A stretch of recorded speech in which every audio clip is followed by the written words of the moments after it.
তোমাদিগকে জানিয়ে দিলাম ও আমার বান্দা বান্দি আমি আল্লাহ পাক তোমাদিগকে জানিয়ে দিলাম ইন্নাল্লাযীনা ক্বালু রাব্বুনাল্লাহ সুম্মা ইসতাকামু তাতানাজ্জালু আলাইহিমুল মালায়েকা আল্লা তাখাফু ওয়া লা তাহজানু ওয়া আবশিরু বিল জান্নাতিল্লাতী কুনতুম তুআদুন। ও আমার বান্দা বান্দি আমি আল্লাহ পাক আমাকে অভিভাবক হিসাবে মানলে পরে তোমাদের কেন কষ্ট হবে আমি আল্লাহ সেটাও জানিয়ে দিলাম। ইন্নাল্লাযীনা ক্বালু রাব্বুনাল্লাহ যারা বলে আমাদের প্রভু হলেন আল্লাহ সুম্মা ইসতাকামু আল্লাহকে প্রভু হিসাবে মান্যতা দিয়ে তার উপরে টিকে থাকে, তার উপরে টিকে থাকে। আল্লাহকে অভিভাবক হিসাবে মানার পরে তার উপরে টিকে থাকাটা বড় কঠিন বলেছি না? হ্যাঁ, কঠিন না? কঠিন নয়, চরম কঠিন। যে কঠিনটা আমাকে আপনাকে মাঝে মাঝে মাঝে মাঝে এমন একটা পরিস্থিতির ভিতরে ঠেলে দেয় নিজেদের আফসোস হয় আর মনে হয় কবরে গেলে পরে আল্লাহ কিন্তু ছাড় দেবে না। হয় না? হয় না? হয় না? যারা এর উপরে টিকে ছিল আল্লাহকে প্রভু হিসাবে মেনে এর উপরে টিকে থাকাটা চরম চরম কষ্ট। তা না হলে ইসলাম সহজে আমাদের কাছে পৌঁছাতো। এই পৌঁছাতো না? পৌঁছাতো না? একটু কথা বলে, পৌঁছাতো না? আল্লাহ নবী প্রাণ প্রিয় সাহাবী হযরত খাব্বাব ইবনে আরতাদ রাদিয়াল্লাহু তাআলা আনহু যিনি আল্লাহকে প্রভু হিসাবে মেনেছেন, আল্লাহকে প্রভু হিসাবে মান্যতা দিয়েছেন, এই আল্লাহকে প্রভু হিসাবে মান্যতা দিতে গিয়ে নিজের জীবনে চরমভাবে কষ্টের শিকার হতে হয়েছে, চরম কষ্টের শিকার হতে হয়েছে। হযরত খাব্বাব ইবনে আরতাদ চরম শিকার। হযরত খাব্বাব ছোট বাচ্চা বেলাতে তিনি দাসী হয়ে দাস হয়ে বাজারের বিক্রি হচ্ছে, মক্কার বাজারে বিক্রি হচ্ছে দাস হয়ে। সেই সময়ের উম্মে আনমার প্রভাবশালী একজন মহিলা মক্কার বাজারের দাস ক্রয় বিক্রয়ের বাজার থেকে হযরত খাব্বাব ইবনে আরতাদকে ক্রয় করলেন। ছোট বাচ্চা ছেলে ক্রয় করে বাড়িতে নিয়ে আসলেন, এনে আস্তে আস্তে তাকে বড় করলেন, বড় করে তাকে কাজ শেখাচ্ছেন। কিসের কাজ? তলোয়ার তৈরি করা, তলোয়ার তৈরি করা, যুদ্ধের অস্ত্র তৈরি করার কাজ শেখালেন। মুসলমানদের বিরুদ্ধে যুদ্ধ করতে হবে। কার বিরুদ্ধে? মুসলমানদের বিরুদ্ধে। কাজটা হযরত খাব্বাব ইবনে আরতাদ আস্তে আস্তে আস্তে আস্তে শিখেও গেলেন, শিখে গেলেন। এই খাব্বাব ইবনে আরতাদ যখনই শুনল তার দ্বারাতে তৈরি করা তলোয়ার দিয়ে হযরত মুহাম্মদ সাল্লাল্লাহু আলাইহি ওয়াসাল্লামের বিরুদ্ধে তাকে তার তলোয়ার দিয়ে যুদ্ধে অংশগ্রহণ করবেন, মনে মনে তিনি ভাবলেন সত্যি আমার মনিব উম্মে আনমার সত্য, না আমার তলোয়ার দিয়ে যার বিরুদ্ধে লড়াই করা হবে তিনি সত্য। উনি ভাবতেন আর কাজ করতেন। জোরে বলে, এটা জোরে বলবেন না? উনি ভাবতেন আর কাজ করতেন যে আমার মনিব যিনি আমাকে বাজার থেকে ক্রয় করে নিয়ে আসলো তিনি কতটা সততার উপরে চলেন, আর মুহাম্মদ সাল্লাল্লাহু আলাইহি ওয়াসাল্লাম কতটা সততার উপরে চলেন উনি কাজ করতেন আর ভাবতেন। জোরে বলেন সুবহানাল্লাহ। হযরত খাব্বাব ইবনে আরতাদ কাজ করতে করতে হযরত খাব্বাব ইবনে আরতাদ কাজ করতে করতে চুপে চুপে চুপে চুপে আমার আপনার নবী নূর নবীর কাছে পৌঁছে গেলেন। আল্লাহ নবীকে দেখার সঙ্গে সঙ্গে এতটাই মায়া হয়ে গেল, এতটাই দয়া হয়ে গেল। আল্লাহ নবী জিজ্ঞাসা করলেন কে বাবা তুমি? আল্লাহ নবী জিজ্ঞাসা করলেন কে বাবা তুমি? কোথায় থাকো বাবা? হযরতে খাব্বাব রাদিয়াল্লাহু তাআলা আনহু ওই সময় বললেন, ইয়া রাসূলুল্লাহ, ইয়া হাবিবাল্লাহ, আমি গোলাম একজন দাস, আমি গোলাম একজন দাস। মক্কার বাজারে ক্রয় হতে হতে আমি উম্মে আনমারের কাছে পৌঁছে গেলাম। আমার দ্বারাতে আপনার বিরুদ্ধে তলোয়ার তৈরি করার কাজ করা হয়। ইয়া রাসূলুল্লাহ, ইয়া হাবিবাল্লাহ, হুজুর আপনার কাছে অন্য কোনো কারণে আসি না। আমি এতটুকু জানতে এসেছি, আমি এতটুকু জানতে এসেছি কে সত্য, আমি এতটুকু জানতে এসেছি কে সত্য কে মিথ্যা, আমার মানিব সত্য না আপনি সত্য, এটা জানার জন্য এসেছি। কিন্তু আপনার চেহারা মোবারক, আপনার নূর মোবারক, আপনার চেহারা মোবারক আমার বিবেক বলে দিয়েছে আপনি হলেন সত্য। জোরে বলেন। কোনো বিচার নেই, দেখার দরকার নেই, আপনার চেহারা মোবারক আমাকে প্রমাণ করিয়েছে আপনি হলেন সত্য। জোরে বলেন। নবীর কাছে ইসলাম গ্রহণ করলেন কিন্তু প্রকাশ করলেন না, চুপে চুপে নবীর কাছে যেতেন, অনেক কিছু শিখতেন, বলতেন না।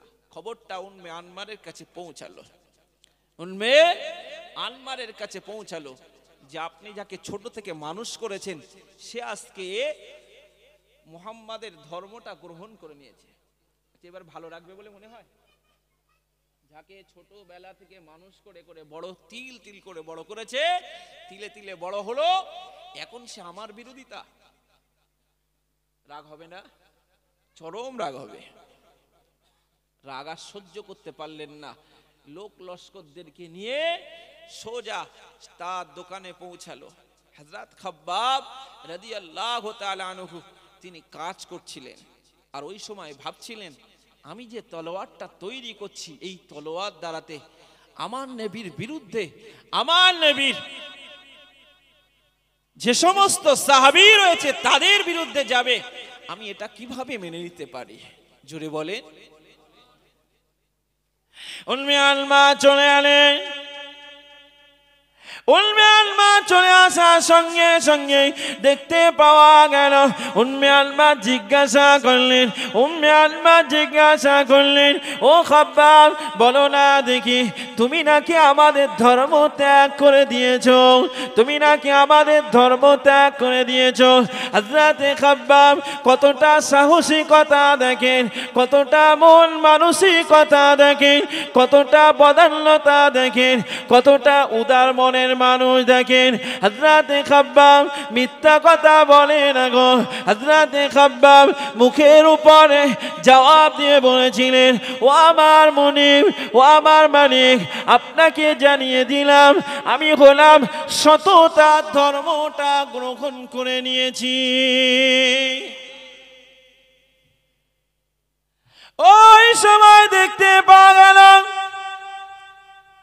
উম্মে আনমার সহ্য করতে পারল না, উম্মে আনমার সহ্য করতে পারল না, লোক লস্করদেরকে নিয়ে দিল। যাও না, যাকে ছোটবেলা থেকে কত কষ্ট করে মানুষ করে আজ সে আমাদের ধর্ম ত্যাগ করে দিয়েছে, ওকে আর বাঁচিয়ে রাখা যাবে না, ওকে মেরে ফেলে দাও, ওর উপরে মারতে থাকো, দেখো না ও কি বলতে চায়।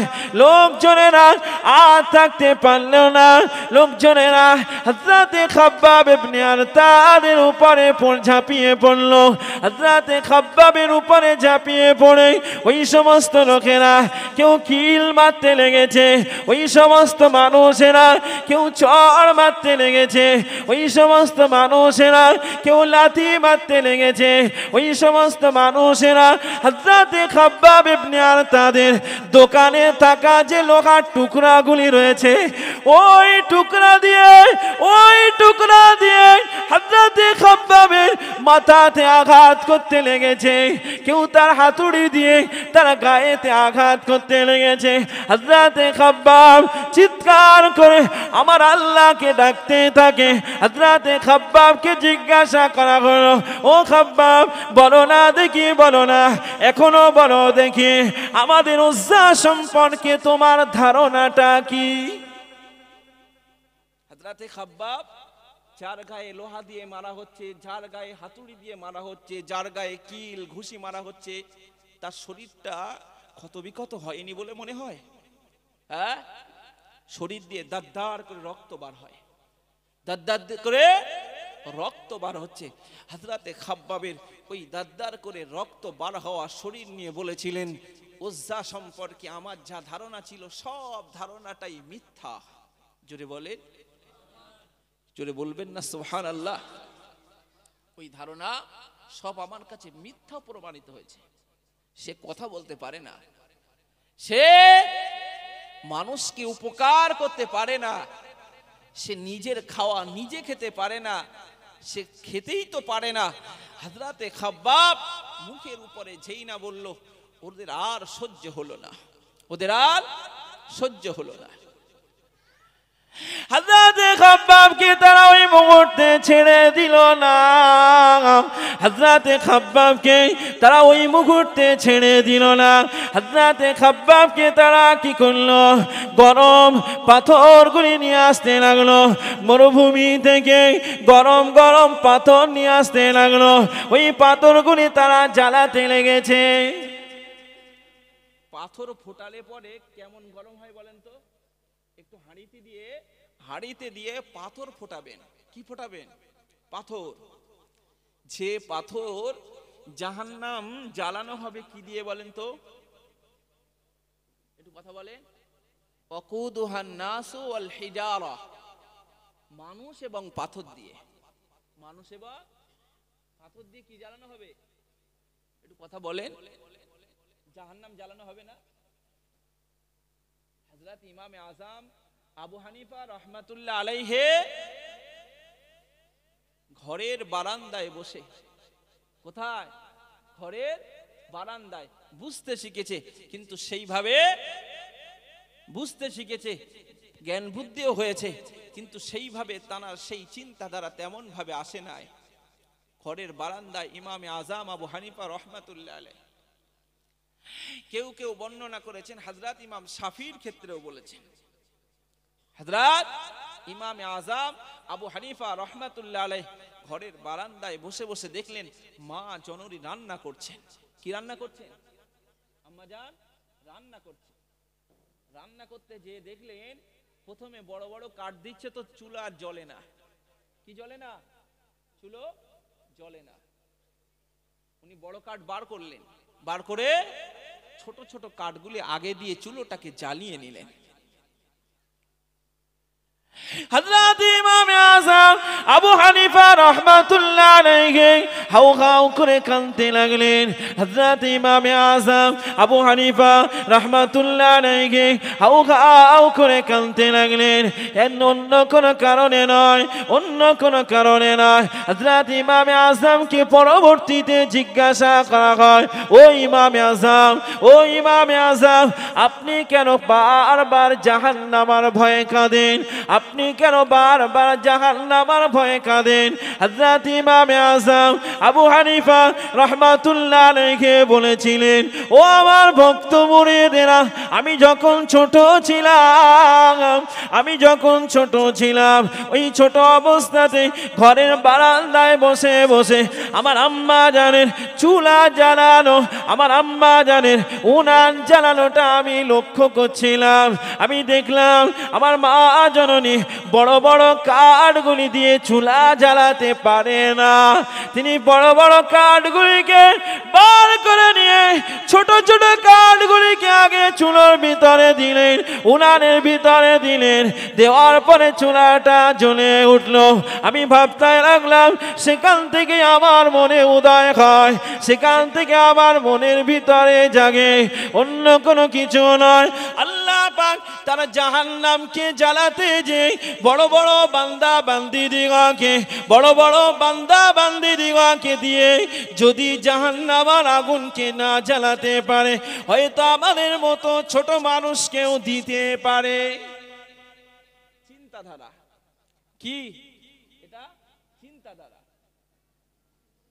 ওয়াকুদুহান নাসু ওয়াল হিজারা, আল্লাহ জাহান্নামের আগুনকে জ্বালাবেন মানুষ আর কি দিয়ে? মানুষ আর পাথর দিয়ে। তাহলে পাথর গরম করলে পরে তার অবস্থা প্রচন্ড ভাবে গরম হয় না, হয় না? প্রচন্ড গরম হয়। উম্মে আম্মার হযরত খুবাইব রাদিয়াল্লাহু তাআলা আনহু, হযরত খুবাইব হযরত খাব্বাব ইবনে আরতাদ রাদিয়াল্লাহু তাআলা আনহুকে শাস্তি দেওয়ার জন্য, হযরত খাব্বাবকে শাস্তি দেওয়ার জন্য, দুনিয়া থেকে বিদায় করে দেওয়ার জন্য অন্য কোনো কিছু করলেন না। পাথরগুলি জোগাড় করলেন, বড় হাড়ির ভিতরে দিলেন, ওই পাথরগুলি জ্বালালেন, হযরত খাব্বাব ইবনে আরতাদের পিঠের উপরে দিয়ে দিলেন। হযরত খাব্বাব চিৎকার করতে থাকে, আল্লাহ আল্লাহ বলে ডাকতে থাকে। হযরত খাব্বাবের শরীরে যখন গরম পাথরগুলি দেওয়া হলো, দেখতে পাওয়া গেল হযরত খাব্বাবের শরীর থেকে গোশত আর চর্বিগুলি সব গলে পড়ে যেতে লেগেছে।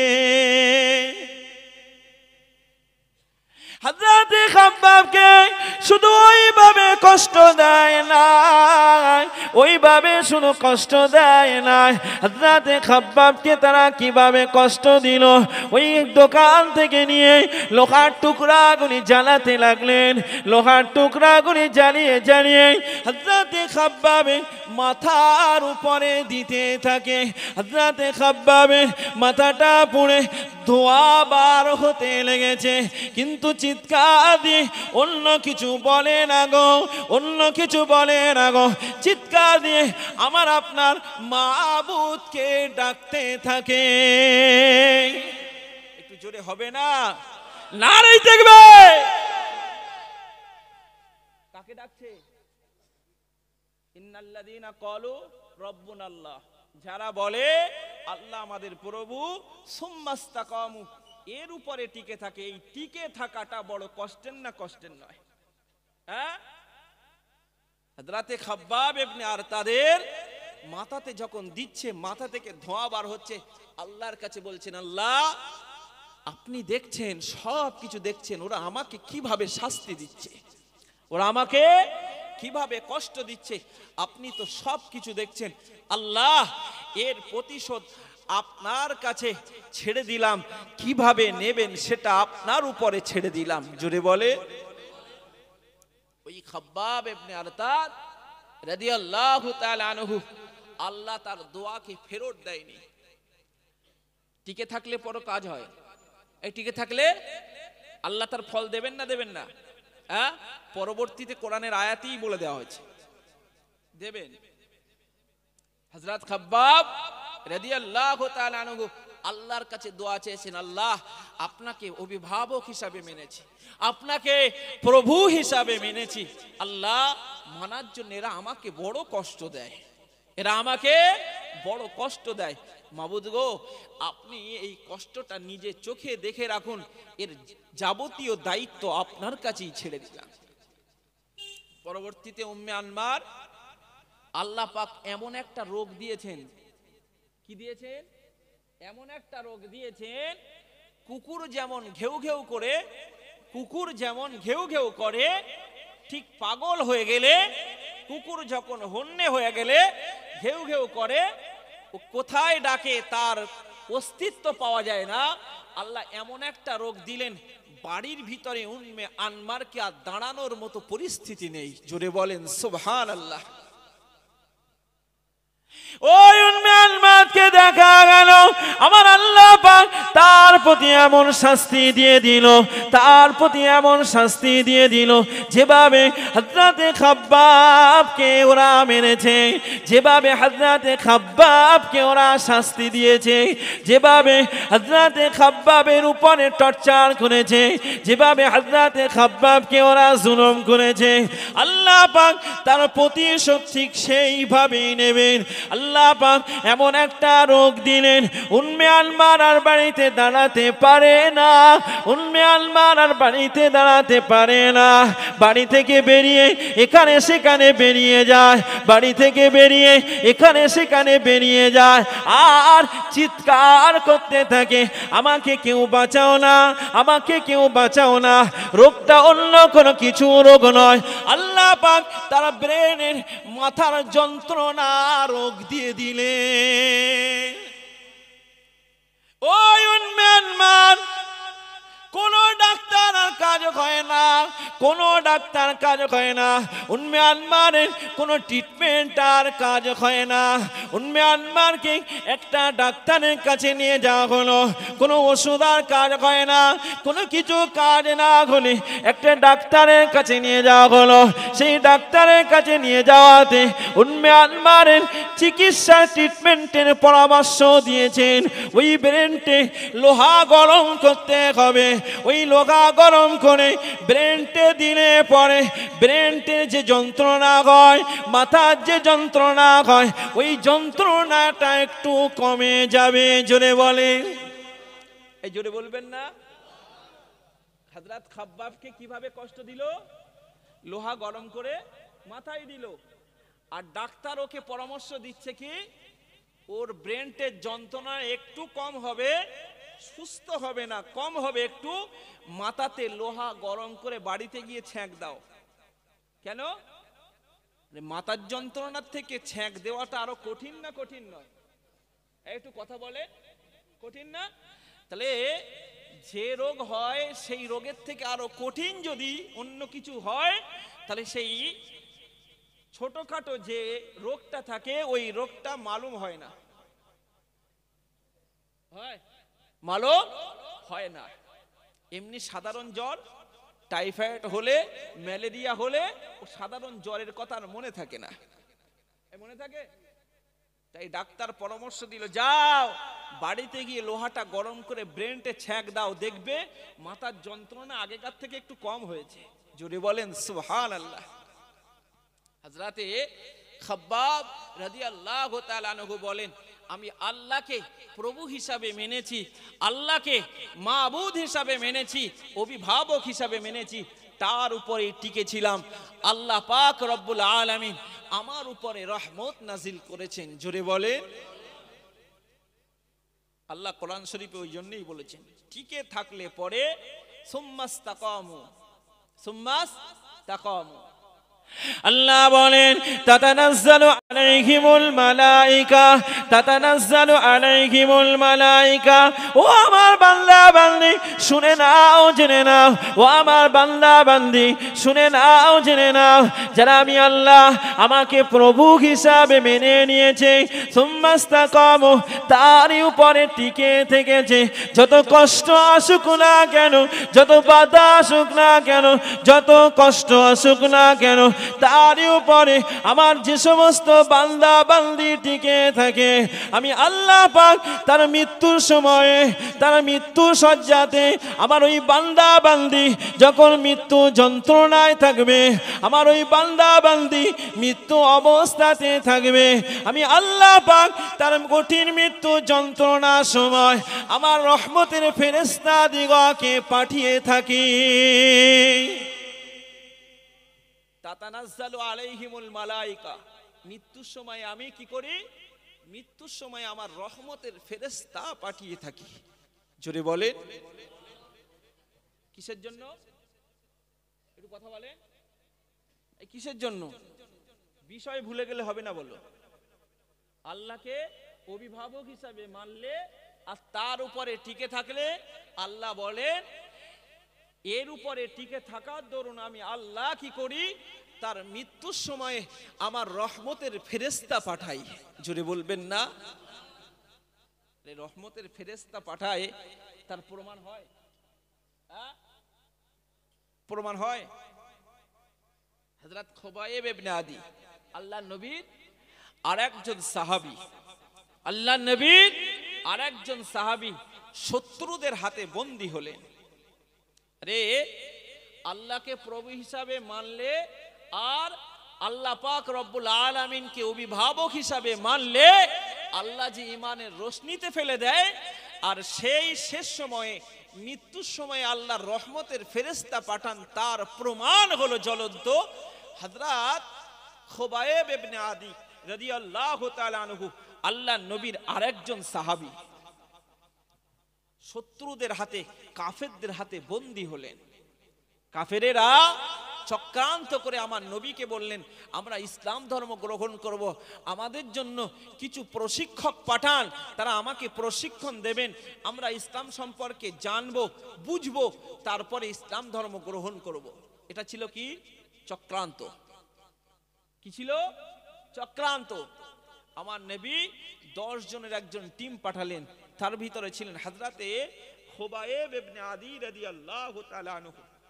শত্রুদের হাতে বন্দী হয়ে গেলেন। বুখারী শরীফের রিওয়ায়াত, বুখারী শরীফের রিওয়ায়াত এসেছে, হযরত খাব্বাব ইবনে আরতাদ, হযরতে খুবাইব ইবনে আদি রাদিয়াল্লাহু তাআলা আনহু শত্রুদের হাতে বন্দী হলেন। শত্রুরা মিছিল করতে করতে করতে করতে নিয়ে যাচ্ছেন, মিছিল করতে করতে। সেই সময়ে ইসলাম ধর্ম গ্রহণ করেনি, তখনও অনেক সাহাবীও তাদের দলে ছিল, যেমন হযরতে সাঈদ ইবনে আমির আল জুমাহি, তিনিও ছিলেন ওই দলে। হযরত খুবাইব ইবনে আদি রাদিয়াল্লাহু তাআলা আনহুকে হাত বাঁধা হলো, হাত বেঁধে পিছন সাইডে বাঁধা হলো, বেঁধে মিছিল করতে করতে নিয়ে যাওয়া হচ্ছে। আর সেই শিকলে বাঁধা, পায়েও শিকল বেঁধেছে, যেন অনেক জোরে না হাঁটতে পারে, টুকটুক টুকটুক করে হাঁটছে। শিকল লম্বা করে বেঁধে দিয়েছে, একটু টুকটুক করে হাঁটছেন, যেন না দৌড়ে যেতে পারে। কে? হযরত খুবাইব ইবনে আদি বন্দী হয়ে গেল, তাকে আটকে রাখা হলো যায়েদ নামে একজন ব্যক্তির বাড়িতে, হারেসের নামে একজন ব্যক্তির বাড়িতে। বুখারী শরীফের রিওয়ায়াত এসেছে, এমন একটা ঘরে রাখা হয়েছে যে ঘরে কোন রকমের আলো যায় না, জানলাগুলি সব বন্ধ করে দেওয়া। কি বন্ধ করা? জানালাগুলি সব বন্ধ করে দেওয়া। ঘরের ভিতরে দেওয়া হয়েছে, জিজ্ঞেস করা হচ্ছে, তোমার শেষ ইচ্ছাটা কি তুমি বলো। তুমি এখান থেকে মুহাম্মদকে গালি দেবে, তাহলে তোমাকে ছেড়ে দেব। তুমি মুহাম্মাদের ধর্মটাকে দূর করে ত্যাগ করো, তোমাকে ছেড়ে দেব। হযরতে খুবাইব ইবনে আদি বলেছিলেন, আল্লাহ শপথ করে বলছি, শরীরের এক ফোঁটা রক্ত থাকতে আমি খুবাইব আমার রাসূলকে গালি দিতে পারবো না। জোরে বলেন, আমার রাসূলকে গালি দিতে পারবো না।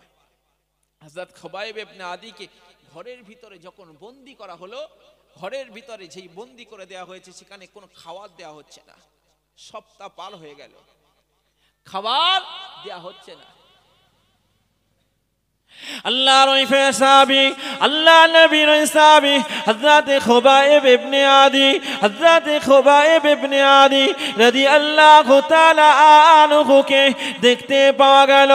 ওই হারেসের বাড়িতে ছোট্ট একটা মেয়ে ছিল, হারেসের বাড়িতে ছোট্ট একটা মেয়ে ছিল। বাড়িতে কেউ না থাকলে পরে, ঘরের ভিতরে কেউ বন্দী থাকলে পরে, বাড়ির যে সমস্ত মহিলা থাকে তাদের ভিতরে দয়া হয় না, হয় না। আপনার বাড়িতে ঘরের ভিতরে একজনকে আটকে রাখবেন, কিছু খেতে দেবেন না, আপনি বাড়িতে নেই, বাড়ির যে সমস্ত মহিলাদের একটু দয়া আছে, মেয়েদের অনেক দয়া, অনেক দয়া। ওই হযরতে হারেসের স্ত্রীর মনে দয়া হয়ে গেল। ঘরের দরজাটা খুললেন, বাচ্চা মেয়ে সঙ্গে রয়েছেন, দেখলেন হযরত খুবাইব ইবনে আদি রাদিয়াল্লাহু তাআলা আনহু তাজা আঙ্গুর খেতে লেগেছে। জোরে বলবেন না, এ কি খেতে লেগেছে? ও খুবাইব, ও খুবাইব, কি ব্যাপার তোমার হাতে তাজা, তোমার হাতে তাজা আঙ্গুর কেন? ও খুবাইব, তোমার হাতে তাজা আঙ্গুর কেন? হারেসের ওই ছোট্ট মেয়েটা, হারেসের ওই ছোট্ট মেয়েটা চিৎকার দিয়ে বলে, ও আমার আম্মা জান, আমি আঙ্গুর খাবো, ও আমার আম্মা জান, আমি আঙ্গুর খাবো। চিৎকার দিয়ে বলতে থাকে। বাচ্চা মেয়ের মুখে আর আঙ্গুরের কথাটা ভুল হয় না। হযরতে খুবাইব ইবনে আরতাদ, হযরতে খুবাইব ইবনে আরতাদ রাদিয়াল্লাহু তাআলা আনহু দৌড়ে চলে এলেন। বাচ্চার মুখে আঙুরের কথাটা শুনে, বাচ্চার মুখে আঙুরের কথাটা শুনে হযরতে খুবাইব ইবনে আরতাদ ওই আঙুর থেকে কিছুটা আঙুর নিয়ে ওই হারেসের মেয়ের হাতে দিয়ে দিলেন। স্ত্রী জিজ্ঞাসা করলো, ও খুবাইব ইবনে আদি, কি ব্যাপার? তোমার তো কোনো দরওয়াজা খোলা ছিল না, তোমার তো ঘরে কোনো জানালা খোলা ছিল না। ও খুবাইব ইবনে আদি, কি ব্যাপার? তুমি আঙুরটা কোথা থেকে পেলে? হযরতে খুবাইব ইবনে আদি বলতে থাকে, হুয়া মিন ইনদিল্লাহ। জোরে বলবেন না? এই যে আঙুরটা দেখতে পেলেন, এই আঙুরটা তো আমার দেওয়া নয়, এটা হলো খোদা আমার আল্লাহ পাকের তরফ থেকে জান্নাতি আঙুর। ও খুবাইব, কি ব্যাপার? তোমার কাছে কিভাবে পৌঁছালো? হযরতে খুবাইব ইবনে আদি বলেন, আপনারা যেখান থেকে আমাকে আটকে রেখেছেন আমি সেখান থেকেই দেখতে পেলাম। আমি সেখান থেকে আমার আল্লাহর কাফের কাছে আমি হাউ খাউ করে কাঁদতে লাগলাম। আমি ঘরের ভিতরে আল্লাহ পাকের সিজদায় পড়ে যেতাম, দেখতে পাওয়া গেল আমার আল্লাহ পাক আমার উপরে দয়া করে, আমার আল্লাহ পাক আমার উপরে মায়া করে হযরতে জিবরাইল মারফত আমাকে বেহেশতি আঙুর দিয়ে দিয়েছে। কল হয়ে গেছে একটা, কি বলেন তো? ঘরের দরওয়াজা দিয়ে দিলে। জান্নাতি যে জিনিস কেউ খায় সে জিনিস ভুলতে পারে? একটু কথা বলেন না, এই ভোলা যায়? জান্নাতি যে জিনিস খায় সে জিনিস ভোলার নয় গো, সে জিনিস ভোলার নয়। ও তো এসেছে হুয়া মিন ইনদিল্লাহ, ও তো এসেছে খোদ আল্লাহ পাকের তরফ থেকে। এ কোথা থেকে কেসটা ঘটেছে কি বলেন তো? ওই যে হারেসের বাচ্চাটা খেয়ে ফেলেছে, ও কিন্তু ও কথা আর ভোলে না, ওই যে খেয়ে ফেলেছে, এই খেয়ে ফেলাতে বারবার এবারে কানতেই থাকে আর বলতে থাকে, আমাকে আঙুর এনে দেন। কিন্তু সেই সময় আঙুরের মৌসুম নয়, কি নয়? আল্লাহ যখন জান্নাতি থেকে কোনো খাদ্য পাঠান, কোনো মৌসুমের জিনিস পাঠান না। কেন? মৌসুমের জিনিস হলে পরে তো কোনো বাজার থেকে কেনা হতে পারে। আল্লাহ পাক রব্বুল আলামিন তিনি পাঠাতেন মৌসুম ছাড়া অন্য ফল পাঠাতেন, আঙুরের সময় ছিল না। এই যে আঙুর খাওয়া বাচ্চা মেয়েটার এই কান্না, বাচ্চা মেয়েটার মুখ থেকে আর ভোলানো যায় না। বারবার হারেসের স্ত্রী বাচ্চার মুখটা বন্ধ করতে বলে। এমন সময় হারেসও বাড়ি পৌঁছে বাচ্চার সেই আঙুর, আব্বু আমাকে আঙুর দেন, আমি আঙুর খেয়েছি। কোথা থেকে বাবা? কোথা থেকে? আমি আঙুর খেয়েছি। ওই যে ঘরের ভিতরে আপনি যাকে বন্দি করে রেখেছেন, ওই মানুষটা আমাকে এমন একটা আঙুর দিয়েছে যে আঙুরটা আমার কাছে আর ভুলবার নয়। এই জোরে বলবেন না? ওই আঙুরটা আমার কাছে আর ভুলবার নয়, আপনি আমাকে আঙুর দেন। আঙুর বলে কানতে লেগেছে। হারেস ঘরের দরওয়াজা এই জানালাখানা এবারে খুললেন, খুলে দেখছেন হযরত খুবাইব ইবনে আদি আল্লাহ সিজদায় পড়ে রয়েছে। এই জোরে বলবেন না? ও কি পায় গো? সিজদায় পড়ে ও কি পায়? সিজদা থেকে উঠলেন, নামাজ শেষ করলেন, দেখলেন হাতে আবার এক থোকা আঙুর রয়েছে। জোরে বলবেন না? ও খুবাইব তোমার হাতে আগুন, কি ব্যাপার? আমার কন্যা সন্তান আজ থেকে নয়, আমার কন্যা সন্তান আগুনের কথাটা আর ভুলতে পারে না। আমার কন্যা সন্তানটা আগুনের কথাটা আর ভুলতে পারে না। হযরতে খোবাইব বলেন, ও চাচা যান, হযরত খোবাইব বলেন, ও চাচা যান, আমার কাছে যে আগুনটা এসেছে হুয়া মিন ইনদিল্লাহ। ও হযরতে হারেস, ও হযরতে হারেস, ওই যে এসেছে আগুনটা, আগুনটা অন্য কোন আগুন নয়। হারেসকে কথা বলাতে হারেসের মনের ভিতরে, হারেসের মনের ভিতরে দয়া হয়ে গেল, হারেসের মনের ভিতরে মায়া এসে গেল, হারেসের মনের ভিতরে দয়া এসে গেল। সঙ্গে সঙ্গে তিনি মক্কার লিডার দিগকে জানিয়ে দিলেন, আমি আর ঘরের ভিতরে রাখবো না, আপনারা নিয়ে যান, আপনারা নিয়ে যান, আপনারা নিয়ে যান। আমি ঘরের ভিতরে রাখলে পরে আমার মনের ভিতরে দয়া হয়ে যায়, আমার মনের ভিতরে মায়া হয়ে যায়। না জানি আমি কখনো হয়তো তার সঙ্গে মুহাম্মাদের ধর্মটা গ্রহণ করে নিতে পারি। কিন্তু হেদায়েত তো কার কাছে? ইন্নাকা লা তাহদি মান আহবাবতা ওয়ালাকিন্নাল্লাহা ইয়াহদি মান ইয়াশা। নবী, আপনি যাকে চাবেন তাকে হেদায়েত দেবেন, এটা হবে না। হেদায়েতের চাবিকাঠি কোথায়? খোবাইবের উপরে কত না শাস্তি দিয়েছে, খেতে দেয়নি, তার আবার হেদায়েতের দরজা। হ্যাঁ, তোর বাড়িতে ছিল চুপি চুপি, তুই তো খেতে দিতে পারতিস, এই পারতো না, পারতো না? হ্যাঁ, কিন্তু এরপরেও তুই তো সেটা করলি না। আল্লাহ তার হেদায়েত নসিবে জোটায়নি। মক্কার নেতারা হারেসের বাড়ি থেকে হযরত খোবাইবকে বার করলেন, হযরত খোবাইবকে বার করলেন। খোবাইবকে বার করে মহা মিছিল চলছে। খোবাইবের মিছিল করে করে নিয়ে যাওয়া হচ্ছে, আর করজোরে তালি দিচ্ছে, কেউ আনন্দ করছে, কেউ আনন্দ করছে। হযরত খোবাইবকে নিয়ে মরুভূমিতে নিয়ে যাওয়া হলো, হযরত খোবাইবকে নিয়ে মরুভূমিতে নিয়ে যাওয়া হলো। নিয়ে গিয়ে কি করলো? চতুর্দিকে গোল করে ঘিরে হযরত খোবাইবকে দেখে তারা উপহাস করতে লেগেছে। এই কি করতে লেগেছে? ঠাট্টা করতে লেগেছে। কি করে? হযরত খোবাইব রাদিয়াল্লাহু তাআলা আনহুর জন্য শুল তৈরি করলেন। কি করলেন? শুল তৈরি করলেন। শুল ওই জিনিস, আগেকার জামানাতে খাজুর গাছ চেঁচে চেঁচে চেঁচে চেঁচে চাঁচার পরে তার মাথাটা এতটাই হুল করে দেয়া হতো, তার উপরে বসিয়ে দেয়া হতো, সরু করে দেয়া হতো, তার উপরে বসিয়ে দেয়া হতো। আর মলদার থেকে ওই শুল যত নাড়াচাড়া করবে, কালিজা খানা ভেদ করে কখনো তার এখান গাল দিয়ে, কখনো তার এখান দিয়ে বার হতো। এর নাম শুলে চড়ানো। কি করবেন? খোবাইবকে শুলে চড়াবেন, খোবাইবকে শুলে চড়াবেন। ওরা ঠাট্টা বিদ্রুপ করছে, চতুর্দিক থেকে গোল করে ঘিরে ঠাট্টা করছে আর কলজোরে তালি দিচ্ছে।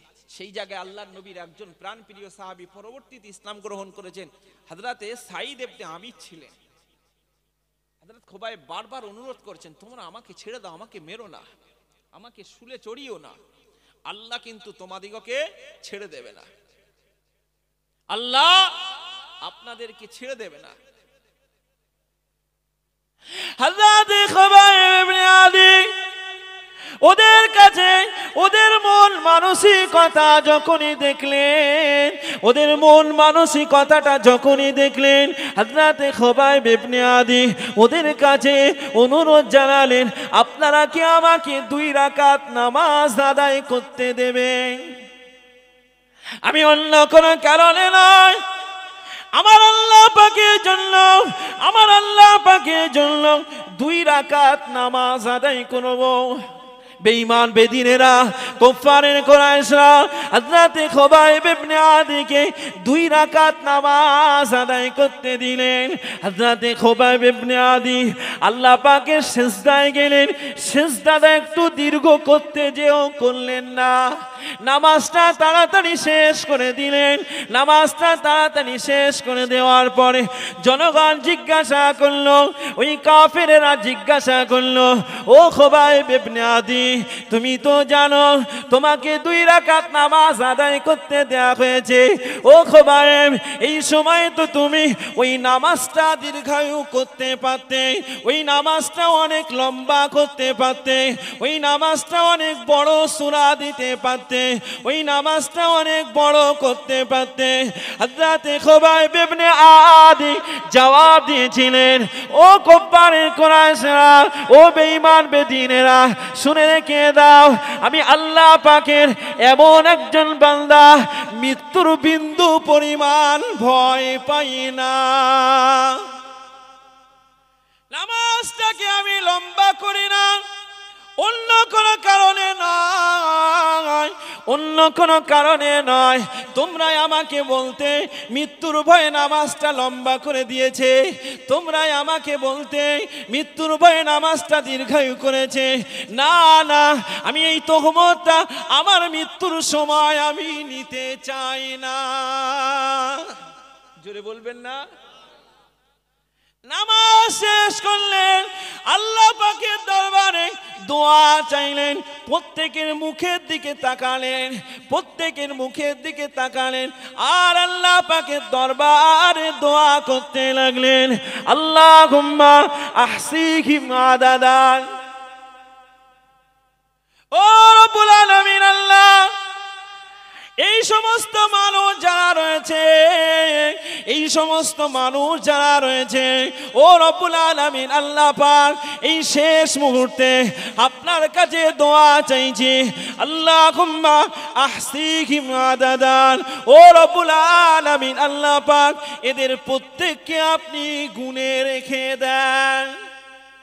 ওয়াকতুলুহুম ফাদাদান। ও রব্বুল আলামিন আল্লাহ, এদেরকে গুণে রেখে দেন। শুধু গুণে নয়, এদের প্রত্যেককে আপনি হত্যা করবেন, এদের প্রত্যেককে আপনি শেষ করে দেবেন, এদের প্রত্যেককে আপনি শেষ করে দেবেন। ওয়ালা তুগাদিরুকুম আহাদান। ও রব্বুল আলামিন আল্লাহ পাক, এদের কাউকে আপনি ছাড় দেবেন না। দোয়া চেয়েছিলেন, দোয়া কবুল হয়ে গেছিল। জোরে বলবেন না? খোবায়েবকে কি করা হলো? খোবায়েবকে শুলে চড়িয়ে দেওয়া হলো। হযরত রাসূলুল্লাহর প্রাণপ্রিয় সাহাবী সাঈদ ইবনে আমির যখন ইসলাম ধর্ম গ্রহণ করেছেন, উনি মাঝে মাঝে বেহুশ হয়ে যেতেন। এই কি হতেন? বেহুশ হয়ে যেতেন মাঝে মাঝে। জনগণ জিজ্ঞেস করলো, আপনি মাঝে মাঝে বেহুশ হয়ে যান কেন? উনি ওই কথাটাই বললেন, খোবায়েবের মৃত্যুটা এমন কষ্ট ছিল, খোবায়েবের শাহাদাতটা এমন কষ্টের ছিল, যে কষ্টটা আমি সহ্য করতে পারি না। আমার মনে হলে, আমার শুধু মনে হয় আমার আল্লাহ আমাকে ছেড়ে দেবে কিনা আমি জানি না। আমি তো তাদের দলে ছিলাম, সেই সময় আমি তাদের দলে ছিলাম। মাঝে মাঝে বেহুশ হয়ে যেতেন। ওরা হযরত খোবায়েবকে শুলে চড়িয়ে দিল। হযরত খোবায়েব ওই সময় একটা জবাব দিয়েছিলেন, অন্য কোনো জবাব নয়, জবাবটা হলো এটাই। ওই সময় বলেছিলেন, ও মক্কার কুফারের কুরাইশরা, তোমরা আমাকে শুলে চড়িয়ে দিচ্ছ, তবে শুনে রেখে দাও, আমি আল্লাহ পাকের জান্নাতটা স্বচক্ষে দেখতে পাচ্ছি। হযরত খোবায়েবকে তারা শুলে চড়িয়ে দিল। দেওয়ার পরে তারা ক্ষান্ত হলো না, তারা চুপ থাকলো না। ওই খোবায়েবের লাশটাকে তারা তুলছে না, খোবায়েবের লাশটা ওই শুলের উপরেই রেখে দিলেন, অন্য কোনো কারণে নয়। জনগণ দেখুক, জনগণ জানুক, খোবায়েবকে আমরা মুহাম্মাদের ধর্ম পালন করার জন্য, মুহাম্মাদের ধর্মটাকে মানার জন্য খোবায়েবকে আমরা এমন শাস্তি দিলাম, আমরা অন্য কোনো কারণে নয়। হযরত খোবায়েবের লাশটা তারা শুল থেকে তোলে না। আল্লাহর প্রাণ প্রিয় সাহাবী, লাশ মোবারকানা এই মলদা থেকে বেরিয়ে ওই শুলটা গলার হুলকুনি দিয়ে বার হয়ে গিয়েছিলেন। আল্লাহর প্রাণ প্রিয় সাহাবী, রাসূলুল্লাহর প্রাণ প্রিয় সাহাবী হযরত খোবায়েব ইবনে আদির লাশটাকে তারা সেখান থেকে তুলছে না, জনগণকে দেখাতে লেগেছে যে কিনা মুহাম্মাদের ধর্মটা গ্রহণ করবে, আমরা তাকে এভাবে শাস্তি দেব। কিন্তু আল্লাহ নবীর কাছে খবরটা পৌঁছালে নবী হাউ হাউ করে কাঁদতে লাগলেন। এই নবীর কষ্ট হবে না, হবে না?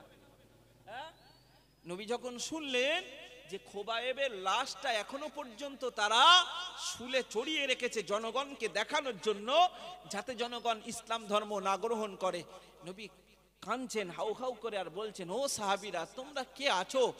খোবায়েবের লাশটা ওখান থেকে আমি নবী আমার সম্মুখে নিয়ে আসবে। কে আছো? কে আছো? খোবায়েবের লাশটা আমার সম্মুখে নিয়ে আসবে। আচ্ছা, প্রমাণ হচ্ছে যে তাতানাজ্জালু আলাইহিমুল মালাইকা, মৃত্যুর সময় আল্লাহর ফেরেশতা আসবে। এই এসছে না আসেনি? হ্যাঁ, আল্লাহ তাখাফু, কি বলে? আল্লাহ তাখাফু। ও আমার বান্দা বান্দিরা, আমি আল্লাহ তোমাদেরকে জানিয়ে দিলাম, আল্লাহ তাখাফু, আল্লাহ পাক যারা আল্লাহকে প্রভু হিসাবে মানে, যারা আল্লাহকে প্রভু হিসাবে মানে, আল্লাহকে যারা অভিভাবক হিসাবে মানে, আল্লাহ পাক রব্বুল আলামিন বলেন এর উপরে যারা টিকে থাকে, সুম্মাস্তাকামু তাতানাজ্জালু আলাইহিমুল মালাইকা, তাতানাজ্জালু আলাইহিমুল মালাইকা আল্লাহ তাখাফু। ওই ফেরেশতারা মৃত্যুর সময় এসে পৌঁছে যান, মৃত্যুর সময় এসে পৌঁছে গিয়ে আল্লাহর ওই বান্দাকে বলতে থাকেন, ও আল্লাহর বান্দা বান্দিরা, তোমরা আল্লাহকে প্রভু হিসাবে মেনেছিলে, তোমরা আল্লাহকে প্রভু হিসাবে মেনেছিলে, তারই উপরে টিকেছিলে, তাই আল্লাহ পাক তোমাদের উপরে আজকে এতটাই খুশি হয়ে গিয়েছে, আল্লাহ পাক তোমাদের উপরে এতটাই খুশি হয়ে গিয়েছে, আল্লাহ পাক তোমাদিগকে চিন্তা করতে নিষেধ করে দিয়েছে। এই জোরে বলবেন না? আল্লাহ তাখাফু ওয়ালা তাহজানু, তোমরা ভয় করো না, চিন্তিত হয়ো না, ভয় করো না, চিন্তিত হয়ো না। ওয়াবশিরু বিল জান্নাতিল্লাতী কুনতুম তুআদুন, আল্লাহ পাক ওয়াদা করেছেন, আল্লাহ পাক তোমাদেরকে জান্নাতের সুসংবাদ দিয়ে দিয়েছে। যদি হবে না, তাহলে আল্লাহকে প্রভু হিসাবে মানলে পরে, আল্লাহকে অভিভাবক হিসাবে মানলে পরে, তার উপরে টিকে থাকলে পরে মৃত্যুর সময়ে ফেরেশতা এসে আপনাকে বিবি বাচ্চার চিন্তা করতে নিষেধ করবে, তার জিম্মাদারিত্ব দায়িত্ব আল্লাহ নিয়ে নেবেন। জোরে বলে, চিন্তা করো না, ওয়ালা তাহজানু, ভয় করো না, আল্লাহ তাখাফু ওয়ালা তাহজানু, চিন্তিত হয়ে না। হযরত খোবায়েব ইবনে আদি চিন্তা করেছিলেন, হ্যাঁ, ফেরেশতা বলে দিয়েছে চিন্তা করার কোনো কারণ নেই, আল্লাহ তোমাকে জান্নাত দেখিয়ে দিচ্ছেন। জোরে বলেন, জান্নাত দেখিয়ে দিচ্ছেন। তাই তো খোবায়েব আল্লাহ জান্নাত মৃত্যুর সময়ে সচক্ষে দেখেছে। জোরে বলবেন না? নবী হাউ হাউ করে কাঁদছেন আর বলছেন, খোবায়েবের লাশটা কে নিয়ে আসবে? আমি নবী, আমার কাছে খোবায়েবের লাশটা কে নিয়ে আসবে? আমি নবী খোবায়েবকে দেখার জন্য আমার অন্তরটা ফেটে যায়। জোরে বলেন সুবহানাল্লাহ। নবী দুইজন সাহাবী, হযরতে মিকদাদ আর হযরত জুবায়ের, দুইজন খুব কৌশলী সাহসী ছিলেন। নবীকে বললেন, হুজুর আপনি কাঁদবেন না, খোবায়েবের লাশটা আমরাই নিয়ে আসব। জোরে বলেন। ওনারা দুজন চলে গেলেন, গিয়ে ওরা সব সময় খোবায়েবের লাশটা ঘিরে থাকতেন। এমন একটা সময় ওনারা গিয়ে একটা খাজুর বাগানে গিয়ে লুকিয়ে পড়েছে। খাজুর বাগানে কেন? খোবায়েবের লাশটা শুল থেকে তুলে নিয়ে আমার নবীর দরবারে পৌঁছাবেন। জোরে বলেন সুবহানাল্লাহ। ওরা সর্বদাই ঘিরে রাখতেন। এখন উপায় কি করে যাবেন? আল্লাহর অশেষ রহম হয়ে গেল, আল্লাহর অশেষ রহম হয়ে গেল। কি রহম? ওরা মদ পান করার জন্য সব ওখান থেকে একটু দূরে চলে গেল। কি করার জন্য? মদ পান করার জন্য। মদ পান করছে আর খুব আনন্দ করছে। এই সুযোগে সাহাবী মিকদাদ, সাহাবী হযরত জুবায়ের রাদিয়াল্লাহু তাআলা আনহুমা দুজনে চলে গেলেন। গিয়ে হযরত মিকদাদ একদিকে ঘোড়া বাঁধলেন, আর হযরত জুবায়ের এই শুলের আরেক দিকে ঘোড়া বাঁধলেন। এই দুজনা দুই দিকে ঘোড়া বাঁধলেন। বাঁধার পরে খোবায়েবের লাশটাকে আজ ৩-৪ দিন হয়ে গেল ওই শুল থেকে নামায়নি। লাশ শক্ত হয়ে যায় না, যায় না, এই যায় না, যায় না। যারা শহীদ হয় আল্লাহ তাদের লাশকেও পচান না। জোরে বলেন, লাশ শক্ত হয় না। জোরে বলেন, লাশ সেইভাবেই টাটকা রয়ে গেছে। জোরে বলেন সুবহানাল্লাহ। দুইজনা দুটো বাহু ধরলেন, ঘোড়ার পিঠে দুই দিকে দুটো ঘোড়া বাঁধলেন। মাঝখানে এটা কি? মাঝখানে এটা শুল, ঘোড়া বাঁধলেন। শুলের এই চড়ানো আছে কে? হযরত খোবায়েব ইবনে আদি। তুললেন, তোলার পরে হযরত মিকদাদ রাদিয়াল্লাহু তাআলা আনহুর বুখারী শরীফের রিওয়ায়াত এসেছে, হযরত মিকদাদ রাদিয়াল্লাহু তাআলা আনহুর ঘোড়ার উপরে বসালেন। এদিকে কাফেররা এবার দেখতে পেয়ে গেছে, ওরে দেখ না, সেই খোবায়েবের লাশ চুরি করে নিয়ে পালিয়ে গেল। ধর ধর, খোবায়েবের লাশটাকে নিয়ে পালাতে লেগেছে, ধর ধর। নবী পাকের দুইজন প্রাণপ্রিয় সাহাবী লাশটাকে বসিয়ে নিয়ে ঘোড়া সঙ্গে সঙ্গে রানিং করে দিয়ে দ্রুত গতিতে যেতে লাগলেন। এরাও পিছন থেকে ধাওয়া করতে লেগেছে। আল্লাহ নবীর প্রাণপ্রিয় দুইজন সাহাবা হযরতে মিকদাদ, হযরতে জুবায়ের রাদিয়াল্লাহু তাআলা আনহুমা দুজনেই পরস্পর ঘোড়া নিয়ে দৌড়াতে লেগেছে। হযরতে খোবায়েব রাদিয়াল্লাহু তাআলা আনহুর লাশ মোবারকানা হযরতে মিকদাদের ঘোড়ার উপরে, হযরতে মিকদাদের ঘোড়ার উপরে এক হাতে হযরতে খোবায়েবকে ধরে রেখেছেন, আর এক হাতে ঘোড়ার লাগামটা জোরে টান দিতে লেগেছে। এইরকম ভাবে খুব দ্রুতভাবে ঘোড়া নিয়ে দুইজন চলতে লেগেছে। কাফেরেরা পিছনে ধাওয়া করতে লেগেছে, কাফেরেরা পিছনে ধাওয়া করতে লেগেছে। এমন একটা সময় চলে আসলো একেবারে কাফেরেরা কাছাকাছি পৌঁছে গিয়েছে।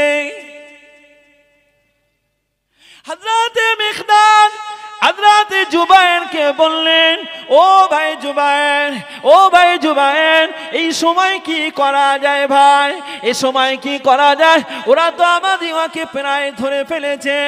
হযরতে মিকদাদ এমন করে হযরতে জুবায়েরকে বললেন।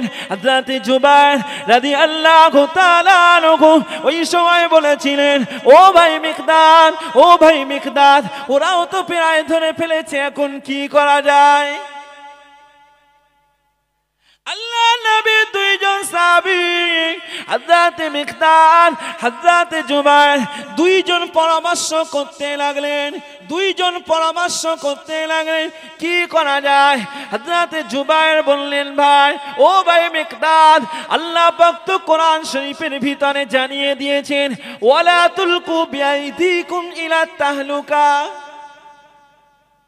কোরআন শরীফে আল্লাহ বলেছেন, ভাই মিকদাদ, আল্লাহ তো নিজেই বলেছেন, ইচ্ছাকৃত ভাবে তোমরা তোমাদের জীবনটাকে ধ্বংসের দিকে ঠেলে ফেলে দিও না। কত বড় সাহাবী, চিন্তা করেন কি করবেন। এবার ইস্তেহাদ হচ্ছে, কি করবেন? লাশটাকে নিয়ে ইস্তেহাদ শুরু হয়ে গেছে, চলছে ঘোড়া, চলছে।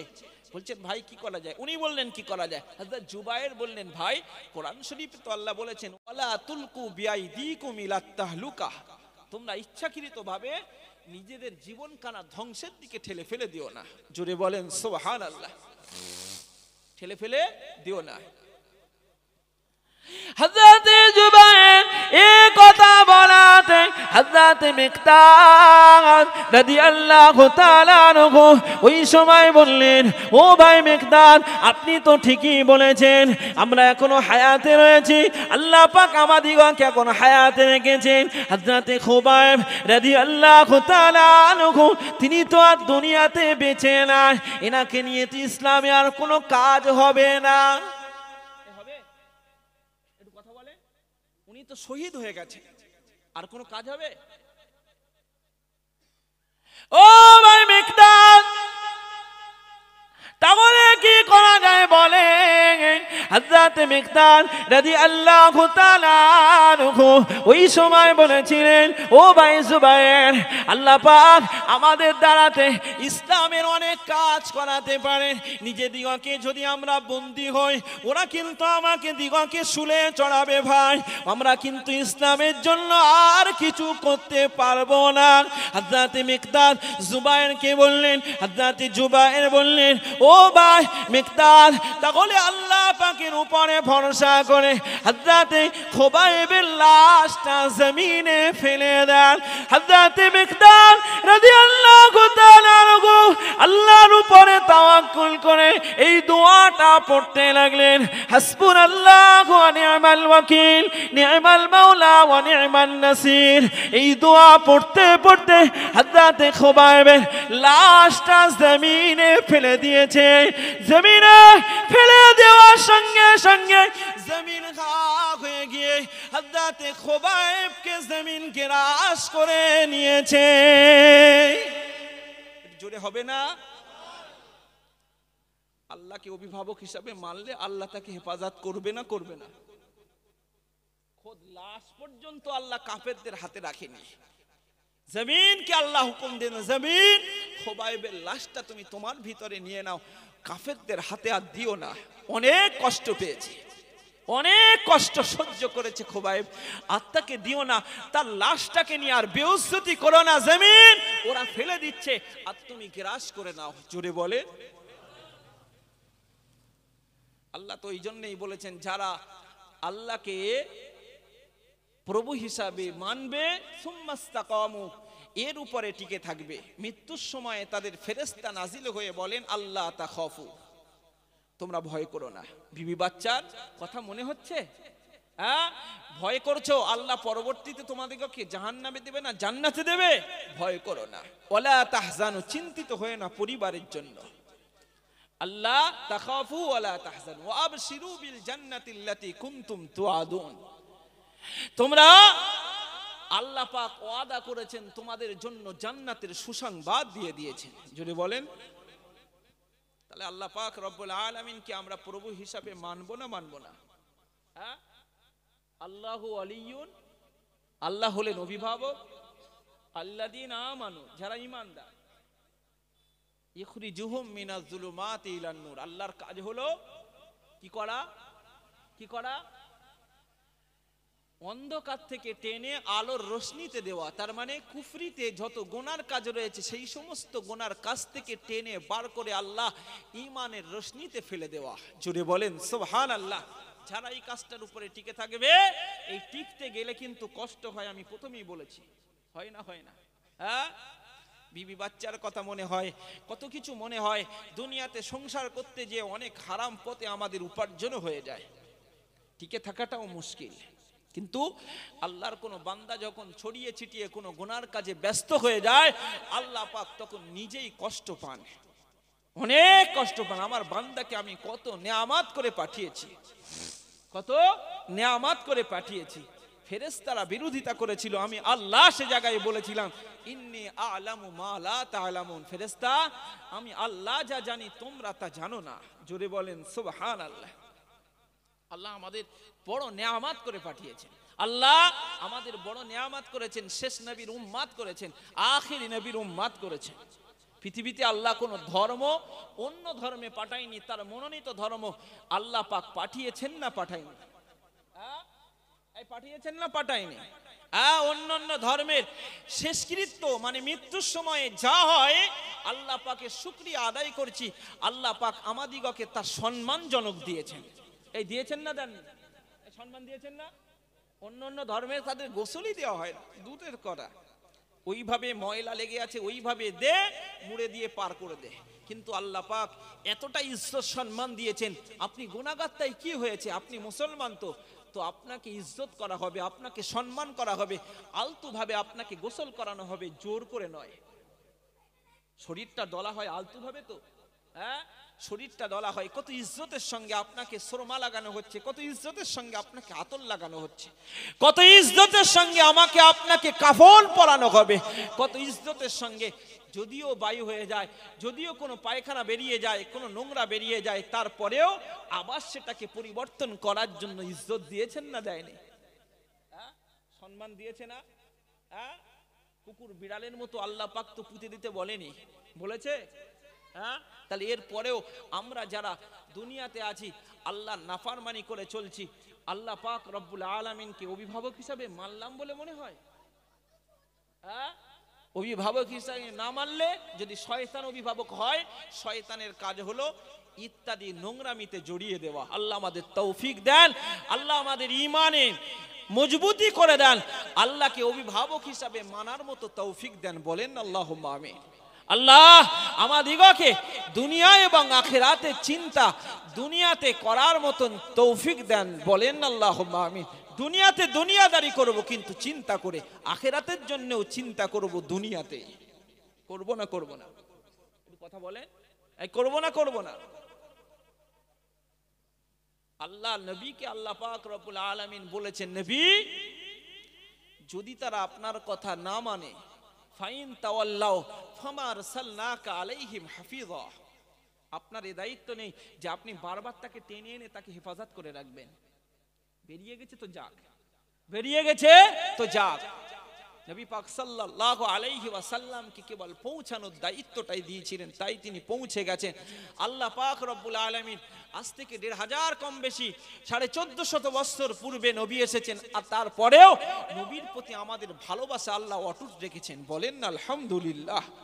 এই বলেন না আলহামদুলিল্লাহ? আল্লাহ পাক রব্বুল আলামিন আমাদের নবীর কথা বললে পরে আমাদের অন্তর ঠান্ডা হয় না? হয় না? হয় না? যত কঠোর হোক, যত যাই হোক, নবীর কথা বললে অন্তর ঠান্ডা হয়ে যায়। আল্লাহ আমাদের নবীর গোলাম বানিয়ে দেন। বলেন আল্লাহুম্মা আমিন। আল্লাহ দুনিয়া আখিরাতে আমাদের দুনিয়া আখিরাতে সমস্ত জায়গাতে সঠিকভাবে চলার মতন তৌফিক দেন। বলেন আল্লাহুম্মা আমিন।